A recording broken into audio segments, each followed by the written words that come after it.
like when I'm right because I never argue with students on whether or not they've done something.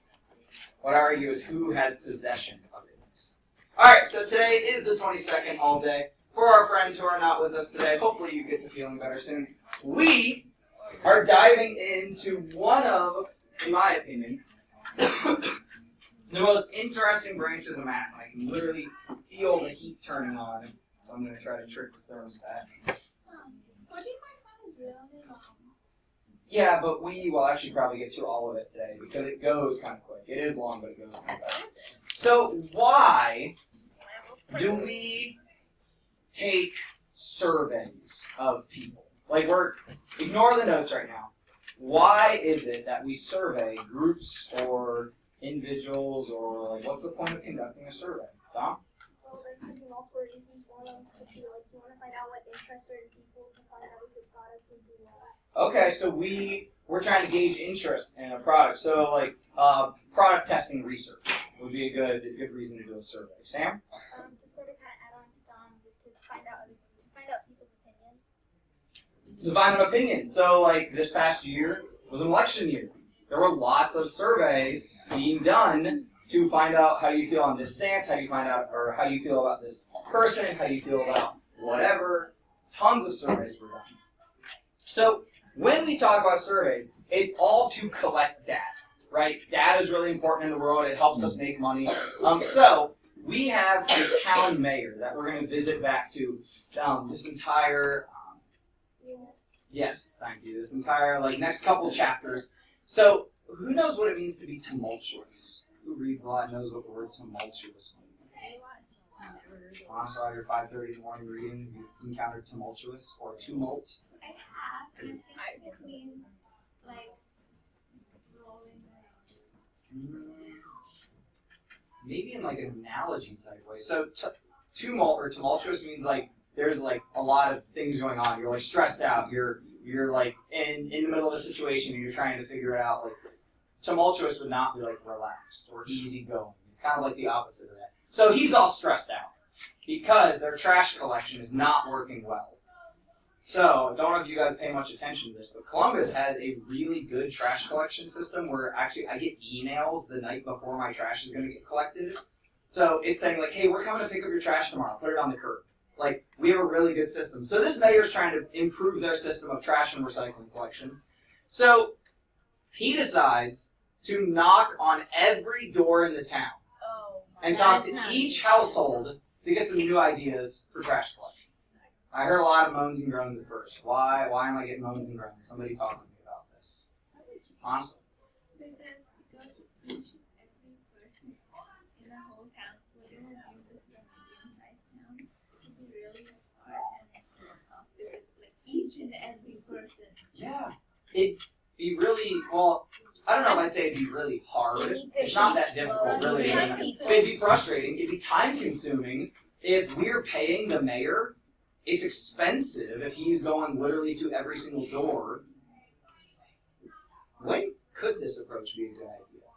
When would maybe knocking on every single door be a good idea? You guys may not know about this, but there's actually one specific time where they literally try to talk to every single American. Awesome. Maybe if like you're in a small community. Okay, if the community was really small, that could be a good idea. Andrew? Ah! A census! So we have this thing in America called the census that happens every 10 years.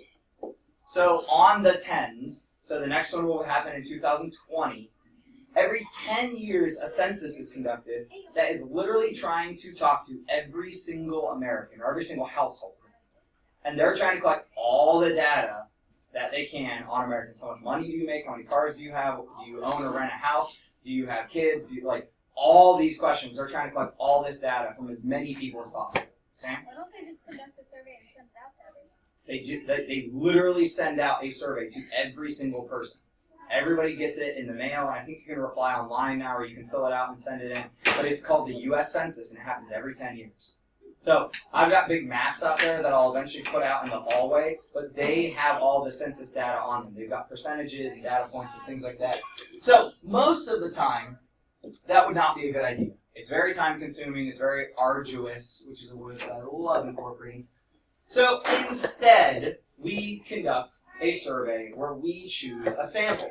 So the population, easiest way to talk about this, everyone in a specific group. So obviously, when I talk about a population, I don't mean every single person in the world, unless I am talking about every single person in the world. But I a lot of times talk about smaller populations.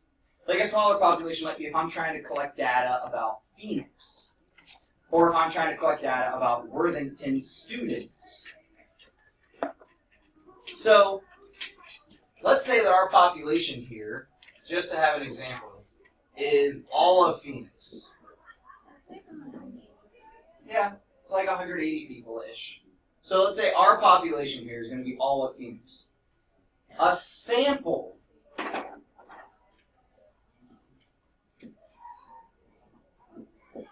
is a group from the population.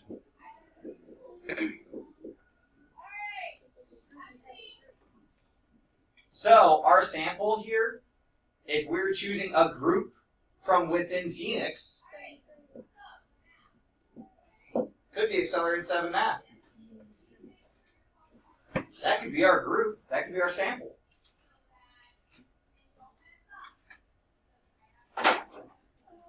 A subject is a member of the sample. So obviously if they're in the sample, they're also in the population. So who could our subject be here? Me. You! Oh. Or you could write me. Not long.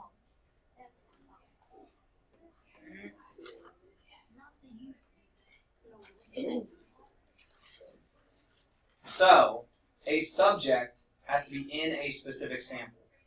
So, if you chose the Accelerated 7 Math class as your sample, and then you chose Mr. Estes as your subject, that doesn't work. Because Mr. Estes is not part of the Accelerated 7 Math class.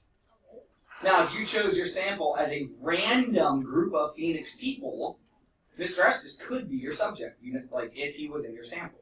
You have to make sure that your subject is a member of that sample that you're looking at.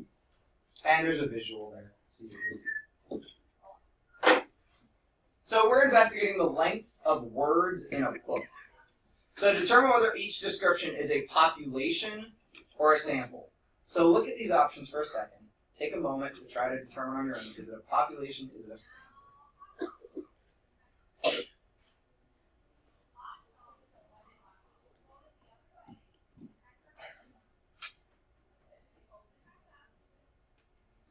If you want to highlight what you're investigating, it would be beneficial.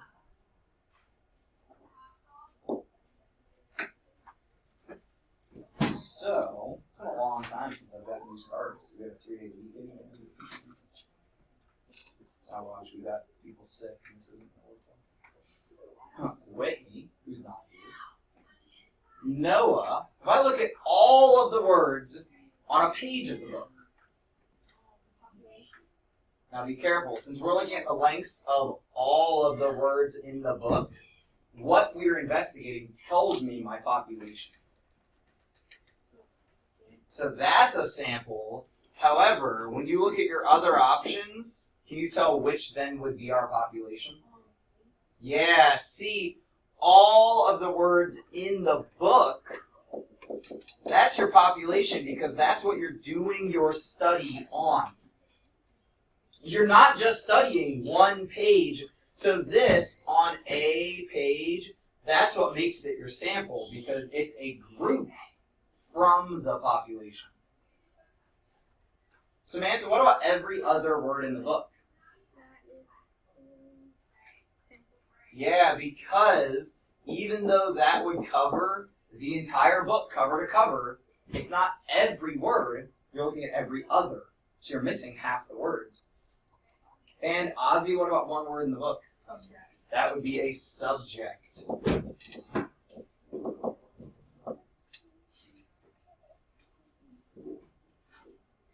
A lot of surveys that you guys hear are trying to advertise things. such as 4 out of 5 dentists recommend this toothpaste, which actually, if you think about it, 4 out of 5 is not that great. That means 20% of dentists don't. Now, if they say 9 out of 10, now 10% of dentists don't, but they never go more than that, which I always find interesting. So, do they actually mean that their sample was only 5 or 10 or whatever they said dentists? Or are they just reducing that down to a simpler form? You don't know. Sometimes they have fine print at the bottom, but their sample could have literally been a group of 5 dentists.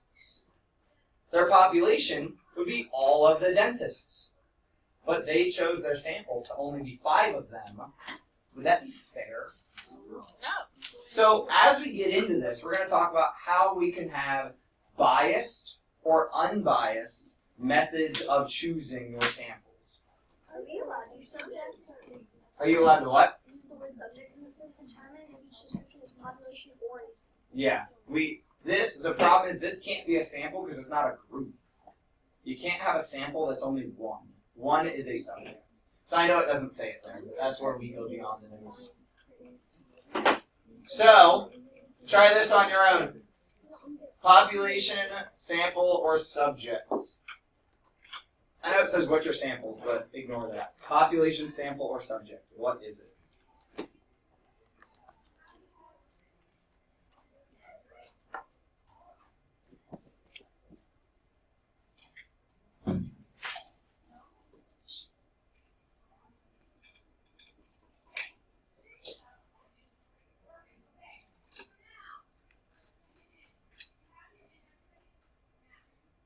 Question? I'm using cards. So, Dom. Yeah. If I think about, I'm trying to study the t-shirts being sold.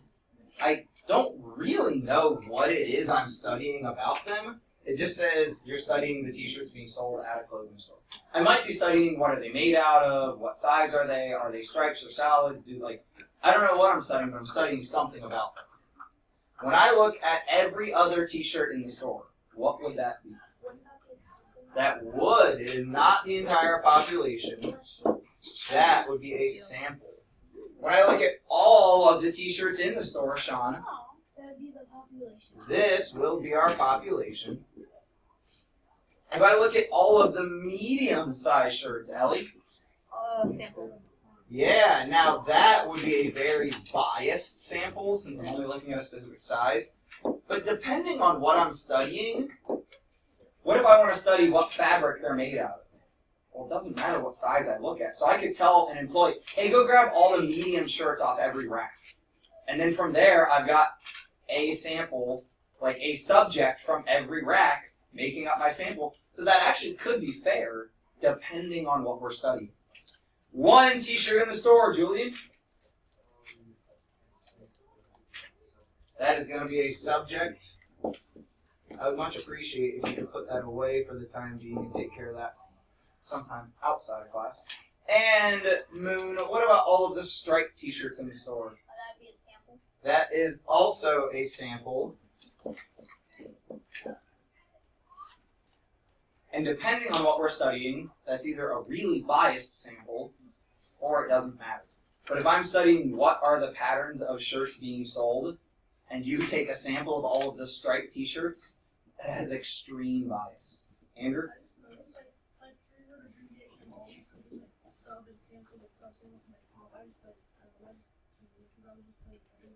You're really funny. So you didn't pick up what he's saying.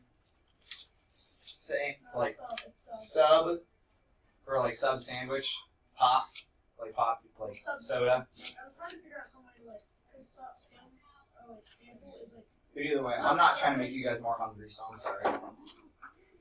So, this we've already talked about briefly, and you've talked about this in Global Cultures and Connections. What is it that is your tendency towards a particular perspective different from the overall? We've already said it a bunch today already. It's our bias. It is very hard for us to get rid of our bias. It is very, very difficult to get rid of your bias. So, when you're choosing a sample, sometimes a bias naturally occurs, and sometimes you make it occur. So let's say my question is, do you like sushi? And my population is maybe students at a certain middle school. This sample could have been taken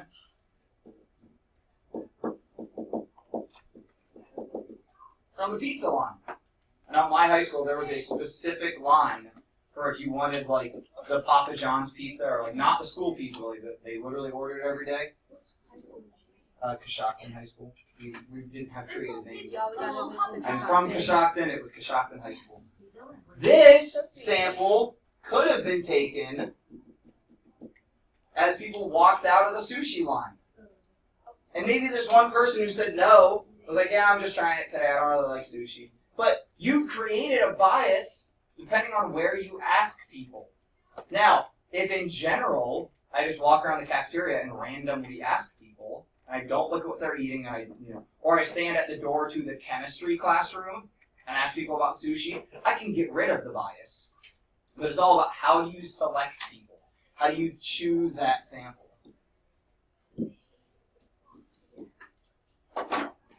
So, look at what we're studying here. We're studying, you want to know who goes sledding each year.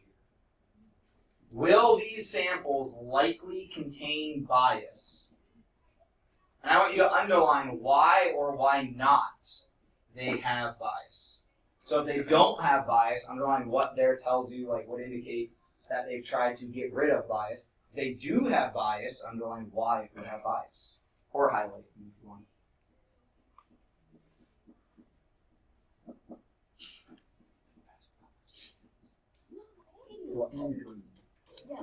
I hate this color. These are my favorite. Orange, yellow, and green. Yellow is the best. So, interestingly enough, we could do a survey Let's do it. to determine the best color of Skittles. Actually, by the end of this unit, after we talk a little bit and after you guys learn a bit about our sampling methods, you are going to create a survey to collect data. You're going to choose what do you want your population to be, how are you going to choose your sample, and what you want your question to be collecting data on. So, hold on. You cannot start this yet, though, because we don't know everything about sampling and surveying and everything else. So you got to hang on, like, don't do your survey yet. You can start thinking through what ideas might you want to follow through on. Yeah. I mean, if you want, but I would actually rather have you guys, like, out and about, like a real... So, exit polling. Have you guys talked about exit polling in other classes? So, literally there were people this fall, when people would go to the polls, they would stand past the line that says you can't cross this, and they would ask people as they came out, hey, who'd you vote for? Or, hey, on this issue, what did you say? And so literally, there are people who their job is going out and asking questions for surveys. So I kind of want you to experience like face-to-face collecting data. So like at the lunchroom, or in your gym class, or in the hallways, or we'll talk more about that as we get there. So Anish, what about option 1 here? Is that going to have bias? Why or why not?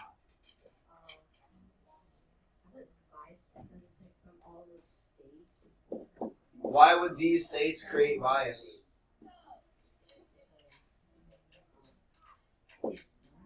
Yeah, they're cold states. So this relates back to your geography a little bit, though. If you only send surveys to those states, that's extremely biased. Those are your cold states. Mr. Hoover, what about 200 people from each state?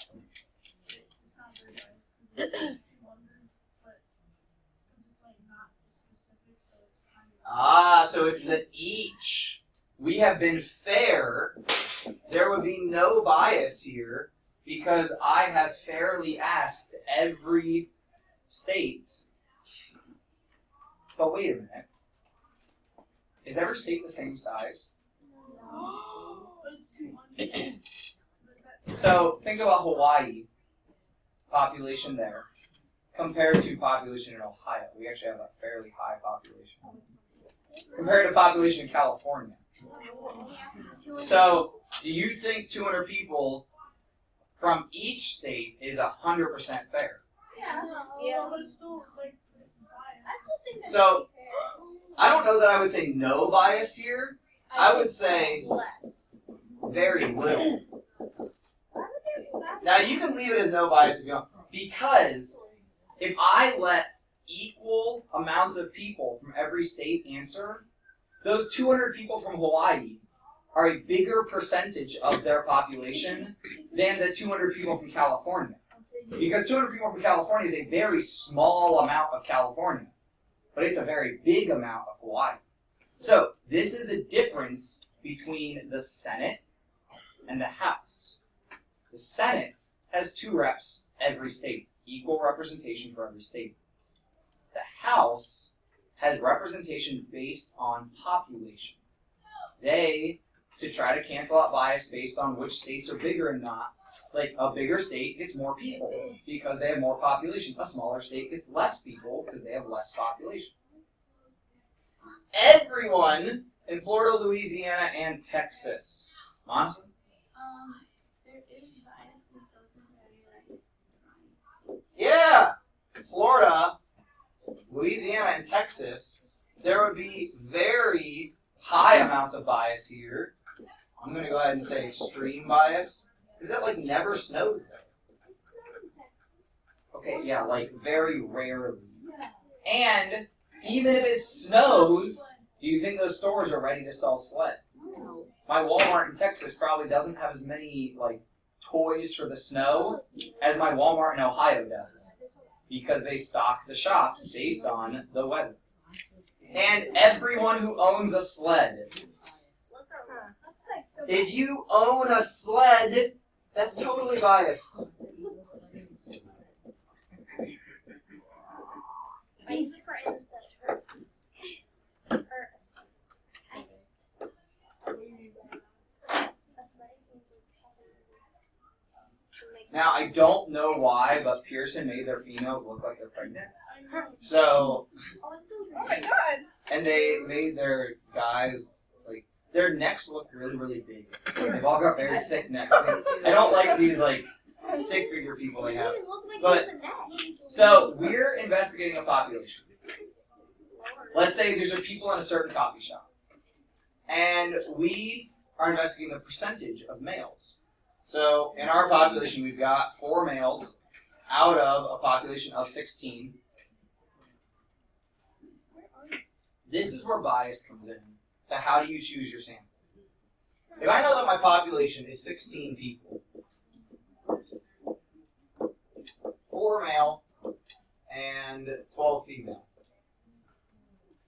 then if my sample is collected fairly, it should relatively represent what's going on here. A few amount of males and a larger amount of females. So, a representative sample, another way to think about the word representative is fair. A representative sample represents the population. There are more females than there are males, and this actually perfectly matches percentages. 75% female, 25% male.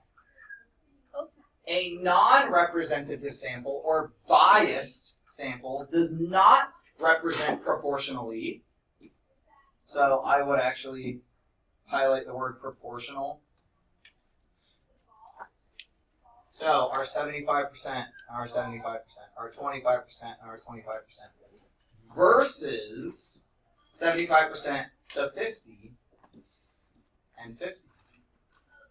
If you're asking these people, let's think of a question that would have gender bias. Do you think You should should have rights. They have. Yeah. Stop. We're not going deep down that rabbit hole today. How much time? I don't want to sound sexist with the question. You and and you. It's fine, whatever. Do you carry a wallet? Like, or no, or do you carry a purse? Oh yeah. So, if we're asking the question, do you have a purse? Like we're doing research on crime, and we want to find out how many women or how many people carry purses. That's a very biased question.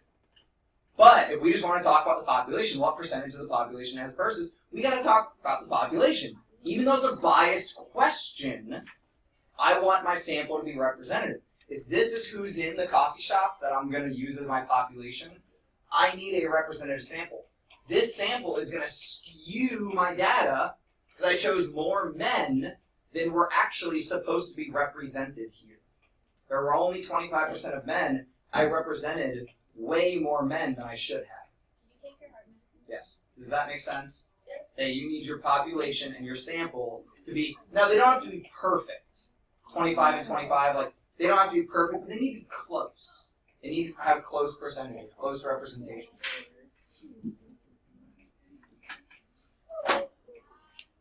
So, think about Phoenix. What would need to be true about a sample to be representative of the student population? So, different things that could be represented proportionally.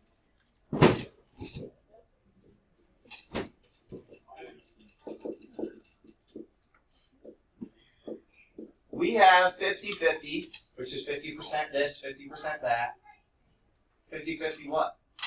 Boys, girls? Boys, girls. How the lottery works. We have 50-50 boys and girls. And 7th graders to 8th. We have approximately 50-50, 7 to 8.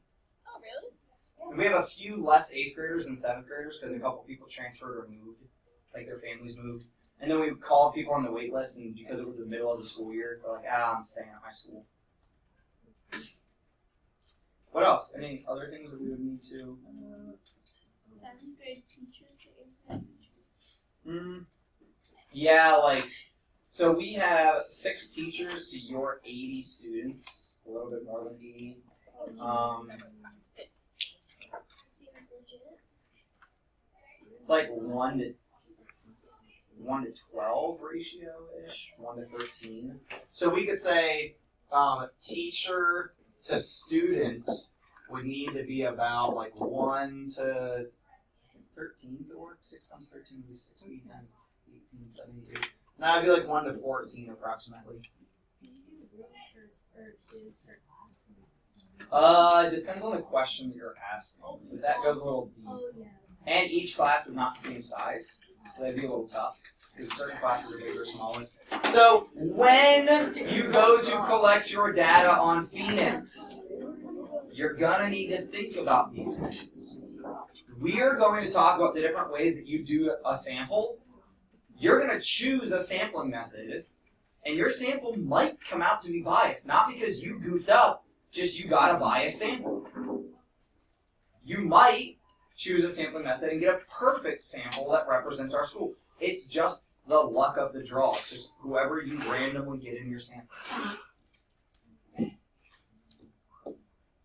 So, here's my pen. What the heck? Oh, it's on the floor. Go figure. Now, making inferences. We do a little bit of this on your homework. What's it mean to make an inference? You guys do this a lot in the weed. Ellie? You read a piece, well, I'm going to use reading. You use a piece of text, and you think, like, oh, hey, this person did a thing, and I use previous knowledge to think that this comes next, this comes after doing said thing. That I use the thing a lot, but I can't really. So, like, let's give a literary example. I'm reading a book called The Hunger Games. I've already read them all. But let's say I'm reading The Hunger Games. And I find main character Katniss, and I find out she's good with a bow and arrow. I can infer, if Katniss is the main character, she probably ends up in The Hunger Games. And I can infer, if I see that she's good with a bow and arrow, that's probably going to cycle back later in the story.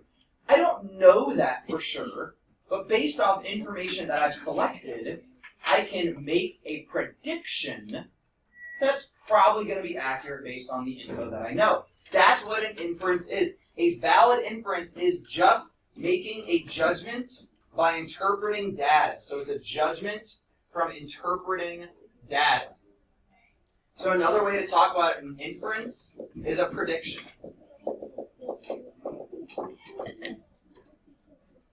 Another way to talk about an inference is a prediction. We're trying to predict things. So if I have a sample, let's say I look at a sample of my Phoenix students, and I find out that a fourth of them like sushi. You're in middle school, some of you guys have gone to eat sushi, some of you guys probably have no idea what it is. I could infer if my sample was representative. Please put a star next to representative. That this, because they're representative, my data will match and be proportional. So my 25% of my sample that liked sushi, I can assume that if I looked at every single Phoenix student, about 25% of them would like sushi. Now, if I choose a biased sample, let's say I only, in my sample, talk to 8th graders. If I only talk to 8th graders in my sample, is that valid? Like, if my population's Phoenix and I only have a sample of 8th graders? No, because I'm not representing all of the population of Phoenix. Half the population 7th grade, and I'm not representing that. But let's say 45% of the 8th graders that I talk to like sushi. And then I go and I look at the whole school, and I find out, ooh, only 25% of the school likes sushi. Because less 7th graders have been exposed to it maybe. More 8th graders have had the opportunity to try it. Less of the overall population was able to do this because if we're interpreting data and this is biased, a biased sample will skew, what's it mean to skew? Mess up. Yeah, mess up or stray from what you're supposed to be. It will skew my inference, which makes that invalid. In meaning not, valid meaning true. Any questions here? If I have a biased sample, really, if you know your sample came out to be a biased sample, don't make inferences with it. You can communicate the data, but you can say, it appears that my sample is biased. I'm not going to use this to make inferences. Other preguntas? Yeah. Oh. Would it be a biased sample? Would it be a biased sample if I asked, like, hey, who here likes drama club? And a lot of people in, like, a third or fourth were in drama club? Would that be biased? So it would be biased if you had more people in the group that you were asking the question to. So let's say you asked that question at your book club, and you know that 3/4 of the people in book club are in drama club. That's a biased group already to begin with. But if you ask that question at lunch, and you go to each table and pick 2 people from the table at random, then even if the data you collect ends up seeming biased, you did a collection method. Your sampling method was random. So you randomly chose people from the whole population. It all depends on where, like, what your population comes down to. If your population is all of Phoenix, you need to represent all of Phoenix in your sample. If your population is Phoenix 7th grade or students in the book club, then your population might already be biased. So if your sample matches the bias in the population, that's okay, because your population is biased. Now, for your specific question, your population is actually probably biased away from drama club. Because, like, we don't have it, well, I don't know what the norm would be for drama club participation, but actually, when I say that, I realize we actually have a pretty high participation compared to normal. So that'd be a question we could dig deeper into. But that could be the question that you use for your investigation of, like, and really, we could phrase that question differently of, like, if given the opportunity, would you participate in drama? So they could be participating right now, and their answer would be yes. But they could not be participating because they are, like, in a sport or something. So their answer could still be yes, they would do drama, they just can't. You know what I mean? So, like, when we get deeper down into it, let's look at how we phrase our questions. Suppose we cryogenically freeze ourselves. cryogenic freezing is coming down the barrel of futuristic advances that are kind of scary. So this would let you put yourself into hypersleep, and we wake up 200 years in the future. Now, I started recently watching this show called Humans, really freaky, talks about AI and the fact that they look like humans. Real messed up. So, 20% of the population now is robots. So we're 200 years in the future. 20% of our population is robots. There are more... So, hold on, sorry. I gotta back up. I skipped a part of this. Tell whether this is true. You look around and you see this. The first 10 people you see when you wake up and look around, you see that. You've got 8 little baby dudes and 2 little robot baby I thought they dudes. were all robots. They look like robots. No, only these guys are robots. I know, gosh, the baby dudes look like robots too. So we can section this out. That's scary. So, we need to go through, is the inference true based off what we see? So that's our sample, and it is representative. If it's representative, is it valid or invalid? It's a valid sample, right? It's a good sample. You can use it. True or false, Ashley, is 20% of my population made up of robots? Yeah, because out of our total 10, that's true. This does work out. There are more humans than robots in the population. Jaslyn, what do you think? True. Yeah, that's true. There are definitely more humans. 25% of the population are robots. Jeremiah? There's only one of you today. Oh, yeah. No, according to the representatives, Yeah, according to our sample. We don't have anything but our sample. then no. No, because it was actually 20, or 2 out of every 10. And 2 out of every 8 members in the population are robots. Well, I just gave that one away because I said 2 out of 10. This is trying to trick you into comparing there are 2 robots and 8 humans, but that's not 2 out of 8. That's 2 compared to 8. If we use out of, it would be 2 out of 10. Questions?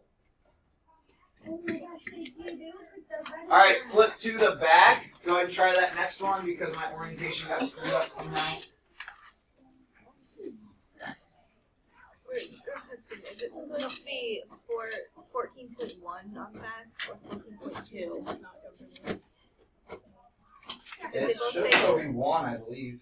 Okay, I was confused. They both Yeah, say it's 1. just a lot of pages. Okay.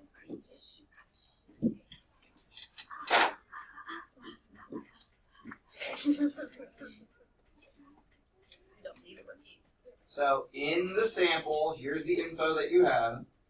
In the sample, 12 women, 8 men.